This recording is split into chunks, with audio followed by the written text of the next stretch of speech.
Imagine standing in the shadow of Rome's mighty eagle, the symbol of an empire that ruled a quarter of the world. You're not a senator, not a merchant, not even a citizen with a voice in politics. You're a soldier, a living weapon forged in brutal training grounds, bound by iron discipline, and sworn to march wherever Rome commands. You'll cross deserts, scale mountains, bleed in foreign lands you can't even pronounce. But glory comes with a price. And in the Roman army, the price was everything. This is what life was truly like for a Roman soldier. Imagine waking up to the sound of a horn in the pre-dawn darkness. The air is cold, damp, and heavy with the smell of sweat, leather, and oil.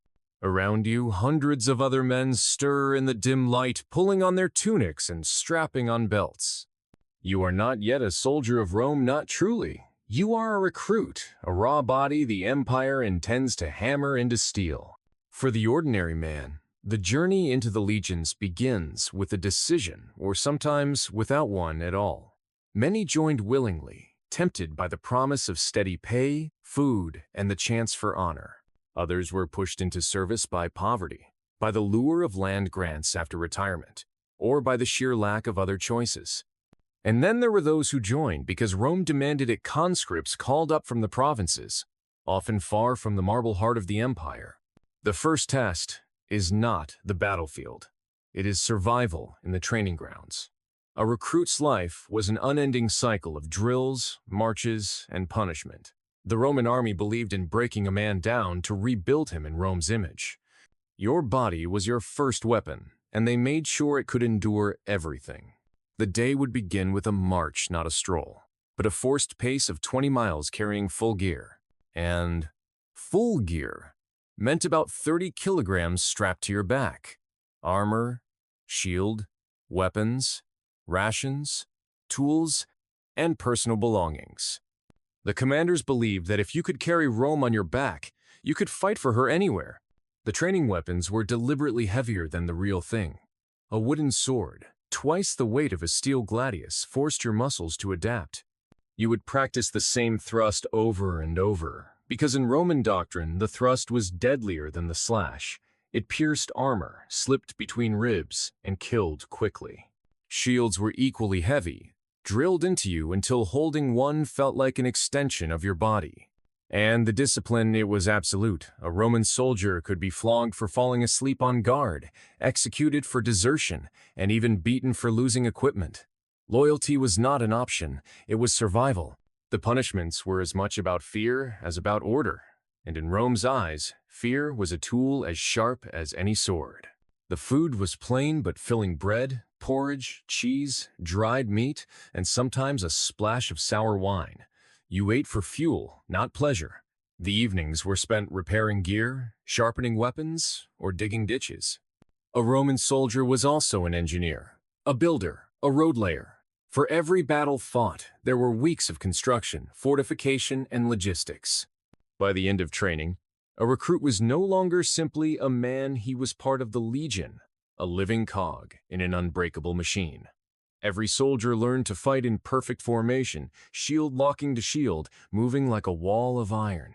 The famous Roman testudo, the tortoise, was not just a trick for parades. It was a survival tactic, a mobile fortress under which soldiers could advance while arrows and stones clattered harmlessly above them. But the army was more than just tactics. It was a brotherhood, or at least it had to be. You shared every hardship, every victory, every punishment with the men beside you. In the chaos of battle, you fought for them as much as for Rome.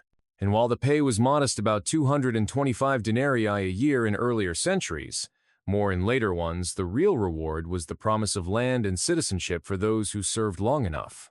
The oath you swore, the sacramentum, bound you not to the Senate, not to Rome as an idea, but to your commander, your general. It was personal loyalty, a bond of life and death. To break it was treason. To keep it was to define your entire existence. And yet, for all the discipline, for all the pride in the eagle standard of the legion, there was a quiet truth every soldier knew: your life was not your own. Rome would send you to the edges of the known world, to the frozen forests of Germania, the scorching sands of Syria, the damp hills of Britannia, and you would go. You would march until your feet bled, dig until your hands blistered, fight until your arms ached, and then do it all again the next day. For some, the life of a Roman soldier was a ladder out of obscurity. For others, it was a sentence. But for all, it was a transformation from man to legionary, from individual to instrument of empire. And once you took that first step into the training grounds, there was no turning back. Because in Rome's legions, you did not simply wear the armor, you became it.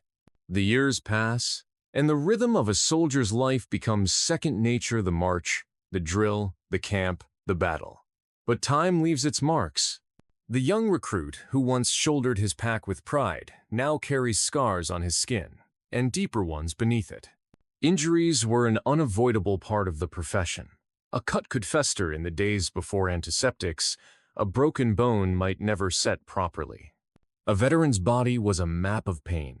An old arrow wound that stiffened in the cold, a leg that ached with every step from a long-healed fracture, fingers that no longer closed into a proper fist. Roman military medicine was advanced for its age-skilled medici in the camps, could amputate, suture, and even perform rudimentary surgery, but for every man saved, another succumbed to fever, infection, or blood loss.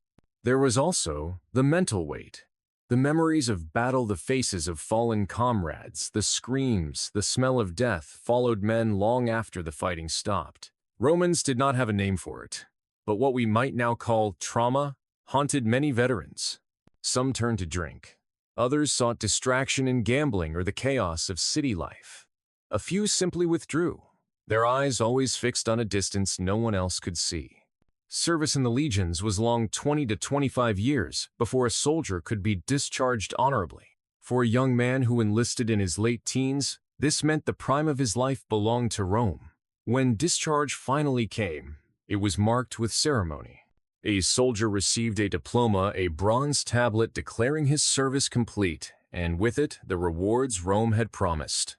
A sum of money, a grant of land, or in some cases, citizenship for him and his descendants. But these promises were not always kept in full. In lean years, when the treasury was strained, payments could be delayed or reduced. Land grants might be in remote, dangerous provinces far from a soldier's homeland. Some veterans settled there willingly, using their training to protect and develop new communities. Others returned to their birthplaces, older and often strangers in a land that had changed without them. For non-citizens who had served faithfully, citizenship was a powerful gift. It meant legal rights, protection under Roman law, and a share in the identity of the empire itself. Many who received it passed it proudly to their children, knowing that their bloodline now carried the privileges of Rome. Yet for all the honor attached to the title of veteran, Rome could be a harsh master. Those injured beyond use could be discharged early, with little support. The empire valued strength and utility. Those who could no longer fight were often left to fend for themselves. Charitable societies, some run by fellow veterans, tried to help, but the safety net was thin. The social standing of a soldier, however, was undeniable. In towns across the empire, a man who wore the military belt and carried himself with the bearing of a legionary commanded respect. Even in retirement, many veterans remained linked to military life, serving as local guards, trainers for new recruits, or enforcers of order in troubled regions. Not all returned home as heroes. Some came back with reputations stained by brutal campaigns or controversial orders. Rome's enemies saw soldiers as conquerors, occupiers, or worse. In provinces where uprisings had been crushed, veterans who settled there lived under the watchful eyes of those who had once fought them. Still, for many, there was pride in having served. The discipline, endurance, and camaraderie of the legions forged bonds stronger than family. Soldiers spoke of their units as brothers, bound not by blood, but by shared danger. Even decades later, old veterans could find each other in a crowd by the way they stood, the way they carried their scars. The price of service was not paid only in wounds or years, it was paid in the surrender of self. For the length of their term, soldiers were Rome's property. They went where they were told, fought whom they were told, and built what they were told. Their lives were measured in campaigns, not seasons. Yet without them, the empire would have been little more than stone and ambition. It was the soldier who kept the frontiers secure, who carried Roman law into new lands, who reminded both allies and enemies of the reach of the eagle. As an old veteran looks back, he remembers the cold nights on the Rhine, the blazing marches in Syria, the smell of wet earth in Britannia after rain. He remembers friends whose graves lie in foreign soil, battles won and lost, and the weight of the armor that once seemed so heavy. Rome's glory was built on the backs of men like him, men who gave their youth, their strength, and sometimes their lives. For them, the empire was not an idea carved into marble. It was the road beneath their feet, the shield in their hand, and the oath they swore, until their voice could no longer shout it. The story of the Roman soldier is one of endurance, loyalty, and sacrifice.